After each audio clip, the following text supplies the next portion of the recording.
హైదరాబాద్లో ఉన్న petrol bunk దగ్గర అయితే మనకైతే జనాలు అయితే చాలా ఎక్కువ మంది అయితే కనిపిస్తున్నారు. ఇక్కడ వచ్చేసి మనకైతే రాజ్భవన్ రోడ్లో ఉన్న హెచ్పి పెట్రోల్ బంక్ దగ్గర అయితే మనం ఉన్నామన్నమాట. ఇక్కడ వచ్చేసి అయితే మనకి CNG and petrol and diesel గిట మనకైతే అవైలబుల్గా ఉంటుందన్నమాట. ఇక్కడ వచ్చేసి అయితే మనకి రోడ్ పైన వరకు అయితే వెహికల్స్ అయితే ఆగడం జరిగింది ఫ్రెండ్స్. ఇక్కడ చూసుకున్నట్టయితే ప్రతి సిఎన్జి వెహికల్ ఇంకా డీజిల్ వెహికల్స్ గిట రోడ్ పక్కన అయితే పెట్టడం జరిగింది. మొత్తం ట్రాఫిక్ జామ్ అయితే అయింది. పోలీస్ వాళ్ళు అయితే మొత్తం క్లియర్ చేస్తున్నారు.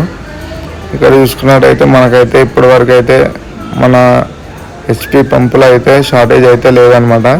ఇది మనకు వచ్చేసి రాజ్భవన్ రోడ్ హైదరాబాద్లో ఉన్న హెచ్పి పెట్రోల్ బంక్లో కంపెనీ అవుట్లెట్ అనమాట ఫ్రెండ్స్. ఇది ఇక్కడైతే పెట్రోల్ షార్టేజ్ ఏ షార్టేజ్ అయితే అస్సలు ఉండదు అనమాట.